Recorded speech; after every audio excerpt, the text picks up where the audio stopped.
Макс Рокотанский, он же Безумный Макс, скиталец пустоши, который пережил кризис. Он в буквальном смысле сражался за мир на дорогах Австралии, попутно наблюдая за разложением цивилизации и исчезновением человечества, или скорее человечности. Обладая выдающимися навыками вождения и значительно превосходя во всем своих коллег, он был последним рубежом обороны и надежды жителей, защищая их и дороги от жестоких и беспощадных байкеров и мародеров. Сам по себе Макс интроверт и одиночка, ему чужды человеческие коллективы, и на контакт он идет с неохотой, предпочитая проложенный им же путь. При необходимости может пренебречь интересами других ради собственной выгоды и никогда ничего не делает за бесплатно. После кризиса и мести за смерть жены и ребенка в постапокалиптическом мире у Макса остается лишь одно желание. Он хочет добыть топливо, которое чуть ли не дороже воды. И ради этой цели он оправдывает любые средства, будь то мародерство или убийство. В распоряжении Рокотански находится его перехватчик, машина, ставшая одновременно и средством передвижения, и домом, а верный пес, с которым он делит собачьи консервы, становится его единственным другом и напарником.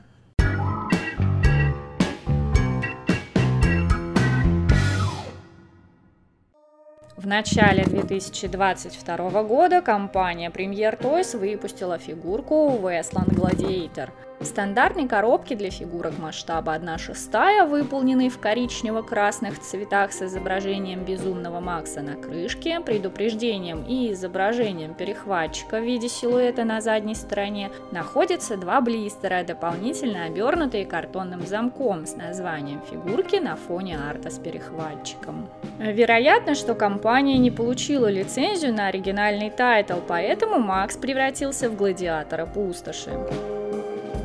В блистерах вы найдете фигурку австралийской пастушьей собаки в масштабе 1/6, выполненной из прорезиненного материала.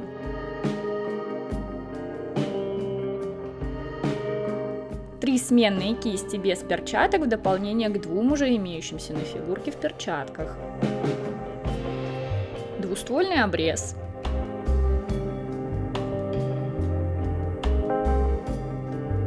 Два патрона к нему.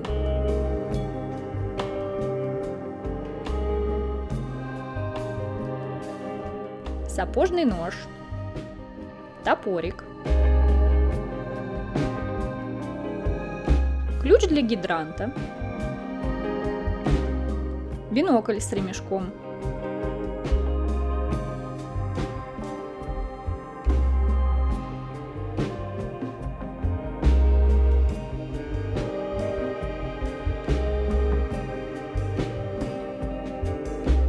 и подставку с оформлением в таком же стиле, как и коробка.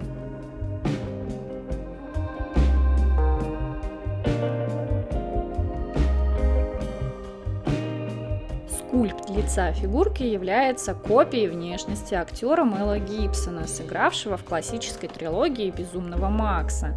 Фигурка одета в стандартную экипировку главного героя из второго фильма: черную кожаную куртку с одним обрезанным рукавом и пластиной для футбольного наплечника, кожаные штаны с кобурой для обреза, которая крепится к поясу, как и подсумки для топорика и ключа для гидранта.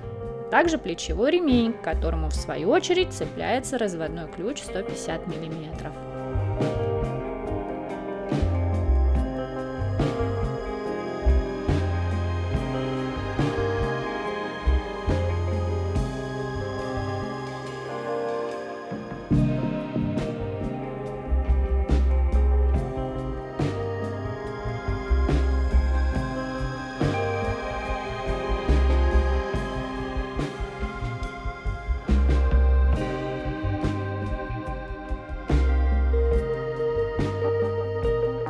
На одну ногу у фигурки надет фиксатор, а на второй находится кобура для сапожного ножа.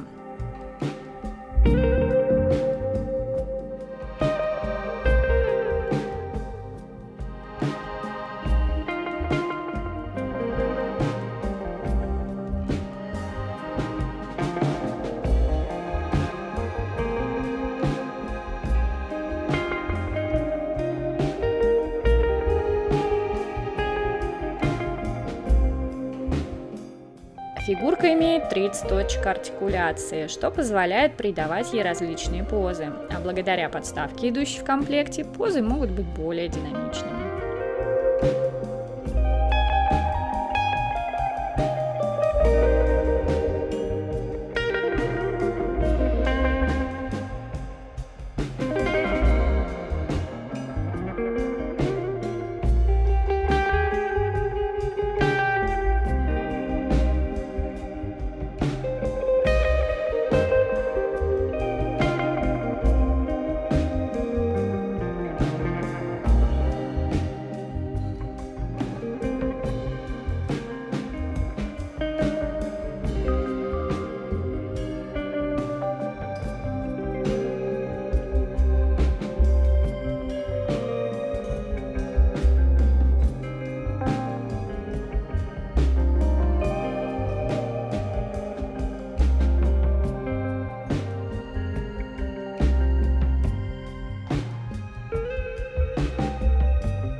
Всем привет! С вами Ларри. Вы только что посмотрели распаковку фигурки Mad Max от компании Premier Toys.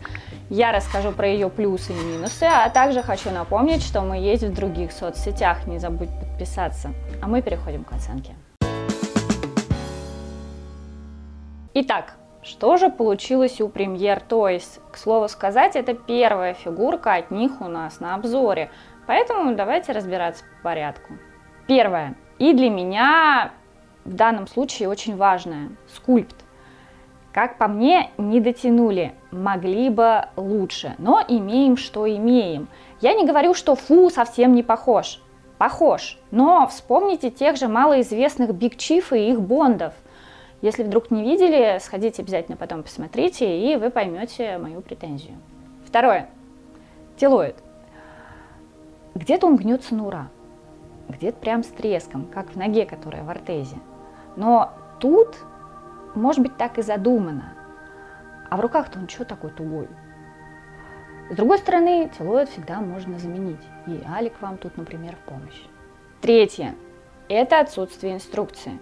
У фигурки есть дополнительные предметы и подсумки, в которые эти предметы надо распихать.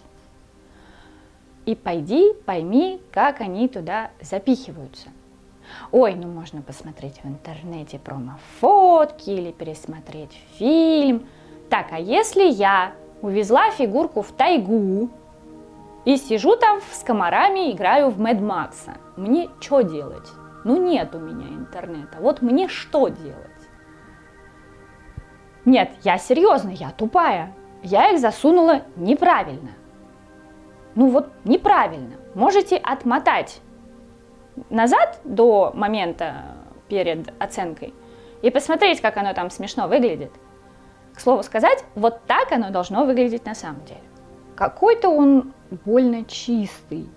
Не надо мне говорить, что это сложно. Я кучу фигурья искусно испачканного оборзела. Поэтому фу таким чистым в постапоке быть. Угу. Ну и давайте напоследок вспомню про консервный нож. Да, вот такая я. Тут помню, тут не помню. Да и нож у него всегда спереди висел, а всякие там подсумки сзади. А как часто его со спины в фильме показывают? Вот. Так что подать мне консервный нож. Ага, сейчас. Я сбавлю свое нытье плюсами. Они есть, не волнуйтесь. Это качество исполнения всех элементов, начиная от одежки и ортеза и заканчивая патрончиками. Подставка. Она есть. И не просто держалочка, хотя даже за такую я бы сказала спасибо. А тут оформленная. Молодцы. Ну и самое крутое — это собакен. Прям крутой собакен. Прям лайк. 2 лайка за собакена. Попробовать найти его в продаже сейчас можно. Вопрос, как платить и откуда слать, если речь про зарубеж. Тут или искать посредников, или российские магазины с фигуркой в наличии, ну или смотреть объявления частных коллекционеров на соответствующих форумах. Я видела лично пост продажи на форуме коллекционеров Art and Toys вот буквально совсем недавно. Итого, я ставлю фигурке оценку «хорошо». Только потому, что это чуть ли не единственная фигурка Мэд Макса с лицом Мэла Гибсона в масштабе 1/6. Да, Харди я видела побольше. Рекомендовать могу только если вы ярый фанат Рокотански именно в исполнении Мэла Гибсона и очень хотите себе эту фигурку, именно эту, в коллекцию. Да, косяки есть, они незначительные, но у меня Поппинс подгорал периодически знатно, что очень сильно смазало впечатление. Опять же, это лично мое мнение. А у меня на этом все. Пишите в комментариях, что вы думаете про эту фигурку. Спасибо, что досмотрели ролик до конца, поставили лайк и поделились видео с друзьями. Я напоминаю, что в описании есть все ссылочки на наши остальные соцсети. Подписывайтесь. А я с вами прощаюсь и увидимся уже очень скоро в новых обзорах. Хороших вам фигурок. Пока!